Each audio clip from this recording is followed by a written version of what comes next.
Como a escolha do fornecedor de aço pode influenciar na forma como você vai adaptar uma arquitetura para o aço leve. Esse é o caso que eu vou te mostrar nesse vídeo. Esse aqui é um projeto que está em desenvolvimento aqui na Quant, e toda vez que a gente inicia um novo projeto, a gente tem uma reunião de abertura do projeto com o construtor, com o arquiteto e com o dono de obra, onde a gente vai definir ali alguns materiais construtivos e algumas técnicas construtivas. Diante dessas informações, a gente vai trabalhar ali no primeiro planeamento volumétrico, para a gente ver como essas escolhas de materiais e de formas de construir vão afetar ali na arquitetura original. E é isso que eu quero te mostrar agora. Então, na reunião inicial que a gente teve com esse construtor, ele definiu que queria trabalhar com um fornecedor de aço engenheirado, só que esse fornecedor de aço ele só possuía perfis de 90 e 150.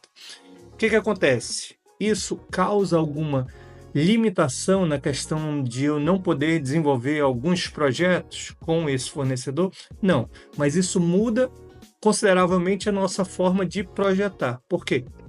Quando eu tenho vãos muito grandes, eu não posso mais agora pensar em utilizar perfis simples de 200 ou 250, por exemplo.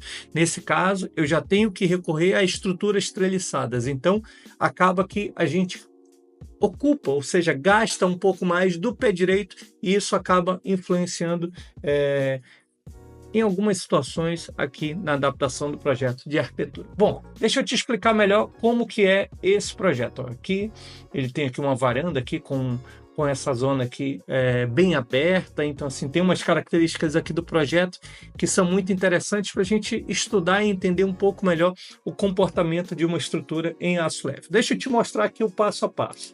Então nós temos uma zona que vai ter uma cave bem grande, depois eu tenho uma zona aqui que ela tem uma fundação com caixa de ar. Depois disso nós temos a laje, e aqui ó, eu tenho já uma estrutura mista, uma estrutura em aço pesado. E deixa eu te explicar um pouco melhor o porquê desse aço pesado. E são dois motivos diferentes. Se eu observar aqui essa zona aqui, ó, que tem essa cobertura aqui em duas águas, o aço laminado aqui foi necessário, por quê? Por causa das cargas de vento, principalmente. Porque é uma zona muito aberta. Deixa eu voltar aqui para construção acabada. É uma zona que é um pé direito duplo, uma zona muito aberta, onde eu não tenho travamentos que me garantam ali ele resistir ali à carga dos ventos. Então, nesse caso, a gente colocou essa estrutura, ela nem é para receber tanto a carga que vem de cima, que vem do telhado, ela é para resistir às cargas de vento. Se eu voltar aqui algumas cenas, ó, esse pórtico ele vem até aqui onde a gente tem um pé direito duplo. Daqui para trás, aqui não é necessário. Por quê? Porque eu já tenho ali as lajes, já tenho as paredes internas que acabam me ajudando a fazer todo esse contraventamento. No entanto, quando a gente vai aqui para esse outro lado, eu tenho aqui um outro pórtico em aço laminado. Nesse caso, aqui o meu problema já não é a questão dos ventos, mas sim da carga. Por quê? Se eu observar aqui na arquitetura, eu tenho aqui esse salão grande, aqui é uma varanda coberta, e eu teria duas opções de orientar meus perfis de laje. Uma seria nesse menor vão, e aí eu acabaria descarregando toda a carga dessa laje aqui nesse pórtico, e o outro seria tentar fazer a laje no vão maior. O que acontece? Esse vão maior realmente ele é muito grande para o aço leve, iria me exigir uma treliça muito alta. Então, nesse caso, nós optamos por fazer no menor vão. Só que ao fazer isso, como eu tenho essa zona envidraçada muito grande, eu acabo descarregando uma carga muito grande aqui nessa viga. E isso me impossibilitou de trabalhar com uma viga 100% em aço leve. Então, nesse caso aqui, o meu problema é mesmo carga concentrada, enquanto que nesse outro caso aqui, o meu problema é mais a questão dos ventos, ok? E se você me fala, Renato, mas olha, esse outro salão aqui, essa zona da garagem também tem uma dimensão mais ou menos parecida, e você colocou uma viga em aço leve. Tá. Aqui é o seguinte, vocês veem que essa garagem ela é quase um elemento quadrado, então pouco importa se eu orientar minha laje assim ou assim. Se eu orientasse a minha laje nesse sentido, eu iria acabar concentrando uma carga muito grande aqui na viga sobre o portão da garagem. Então, como estamos a falar quase do mesmo comprimento, então eu preferi orientar minha laje no outro sentido. Deixa eu avançar aqui umas... Ó, agora fica mais claro aqui como que a laje está orientada, tá? Seja nessa zona, seja aqui nessa parte da varanda coberta. Qual que era um outro desafio que a gente tinha nesse projeto? O construtor e o dono de obra, eles queriam fazer um aproveitamento da zona por baixo da escada. E aí, o que a gente teve que fazer? Bom, é uma escada 100% em aço leve. Aqui, no primeiro vão da escada, eu tenho paredes numa lateral e na outra. Já no segundo vão, eu não tinha aqui muita... Eu não poderia fazer uma parede até o chão, porque ele queria ter acesso a essa zona aqui embaixo. Então, a solução que a gente encontrou foi essa. A gente criou uma viga na altura do patamar da escada, e acima dessa viga a gente criou uma parede, que é a parede que vai dar suporte aqui aos degraus. Vamos aqui avançar aqui umas cenas, e aí já fica claro aqui como que está distribuída essa questão aqui do suporte aos degraus, tá bom? Então, até aqui fomos resolvendo ali algumas situações, mas chegou na hora da laje. Como a gente tem vãos muito grandes, por exemplo, ó, essa largura aqui do prédio, aqui eu não tenho nenhum vão, não tenho nenhum apoio intermediário. Então estamos a falar de um vão de 6,60 metros. Se eu tivesse a trabalhar ali com perfis standard ou com fornecedores de aço que tenham fornecedores de aço engenheirado que tenham perfis até 250, provavelmente aqui eu estaria a trabalhar com perfil de 250 ou 250 costa com costa, dependendo do peso do revestimento da laje e da sobrecarga. Mas, como nós temos que trabalhar com treliça, o que aconteceu foi que, ao realizar a análise estrutural, a gente teve que ir para uma altura de 35 centímetros, ou seja, a gente já gastou ali 10 centímetros a mais do que se eu fosse trabalhar com um perfil de 250. Então, assim, a escolha do fornecedor já me fez perder ali esses 10 centímetros, ok? Mas, assim, nem tudo é parte ruim, tá? Porque ele escolheu esse fornecedor porque ele tinha um bom relacionamento e ele tem o melhor preço com esse fornecedor. E isso eu deixo bem claro para todos os meus clientes. A gente vai elaborar o projeto para o fornecedor que você decidir. Então vamos ver aqui alguns outros pormenores dessa construção. Então, esse cliente ele optou por utilizar um revestimento de piso em termochip. O que isso significa? Significa que o termochip só entra depois que as paredes do piso superior estiverem montadas. Isso significa que, ao montar aqui as paredes superiores, eu tenho que verificar se eu tenho apoio suficiente aqui para eu colocar o meu revestimento de laje. Então é por isso que vocês vão ver em algumas zonas aqui que eu tenho treliças duplicadas uma ao lado da outra, né? Então aqui, ó, nessa zona aqui, ó, da varanda, né? Nessa zona daqui eu tenho até, ó, aqui eu tenho 3 treliças e aqui eu tenho 2. Então isso tudo tem a ver com a escolha do revestimento do piso. Então a gente avançou aqui. Essa cor aqui, verde clara, representa essa espessura do revestimento.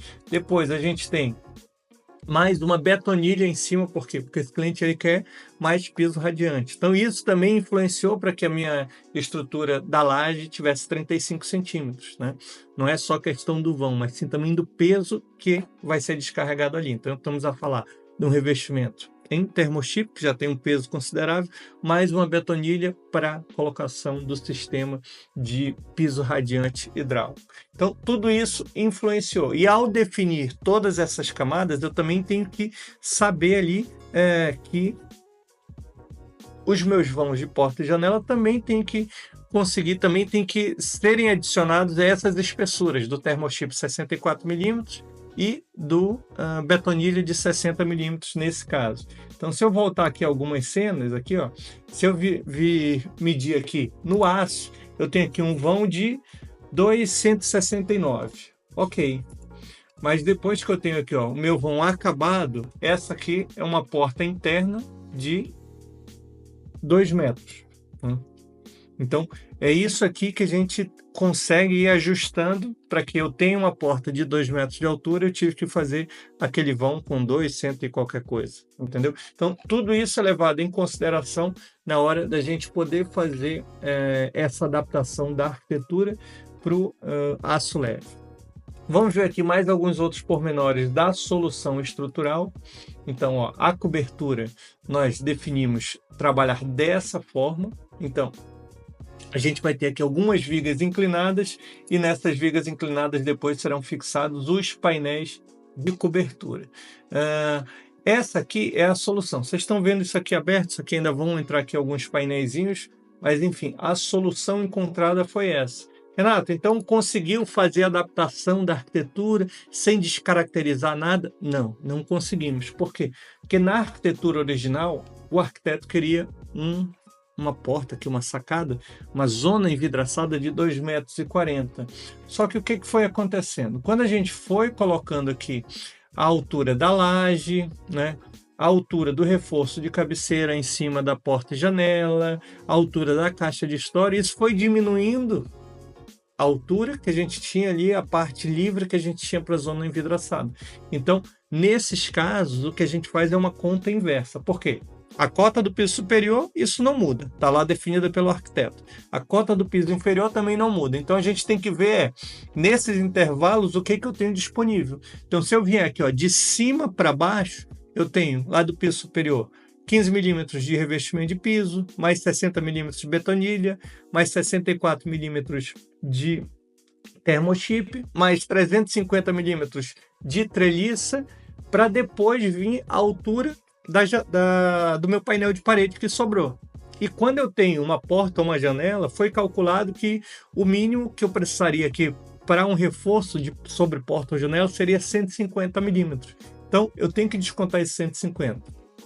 Depois, o construtor me falou que o modelo de caixa de história escolhido iria ter 250 milímetros. Então, feito toda essa conta, o que eu falo agora para o arquiteto é o seguinte: olha, nós temos disponíveis 2.170, ou seja, 2,17 metros. Ele queria 2,40 m, o que temos disponível é 2,17. Como é que a gente resolve isso? Ou eliminando caixa de história, ou, se for possível, se a Câmara permitir, aumentando ali a altura do prédio, ou seja, colocando mais um degrau na escada, talvez a gente consiga ir buscar esses centímetros que faltam. Então, aqui são algumas sugestões que a gente passa para o arquiteto, joga a bola para ele, agora que ele já entendeu por que não é possível chegar nessa caixilharia com 2,40, então fica agora do lado dele definir qual que é a melhor solução para esse projeto de arquitetura.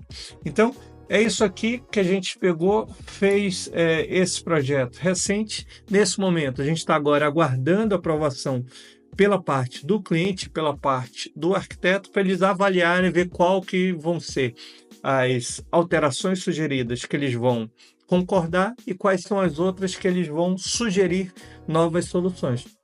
E aí, do nosso lado, a gente aguarda para que, quando a gente receber essa informação, a gente poder retificar o projeto estrutural, concluir todo o nosso trabalho e entregar para ele projeto de licenciamento, manual de fabricação, manual de montagem, que é isso que vai garantir uma obra muito mais rápida, sem paralisações e sem estresse. Por quê? Porque todos esses pequenos inconvenientes, pequenos ajustes foram identificados nessa fase aqui de projeto, ou seja, quando ele for lá para a etapa de execução, etapa de montagem, é só seguir os planos e aquilo ali é montado de uma maneira muito mais rápida. Então, assim, se você ainda não trabalha com LSF ou se você começou a trabalhar com LSF mais recentemente, saiba disso. Você tem que mudar a sua forma de planear as suas construções. Você não pode deixar para identificar todos esses pequenos ajustes no estaleiro de obra. Se você está fazendo isso, você está perdendo dinheiro.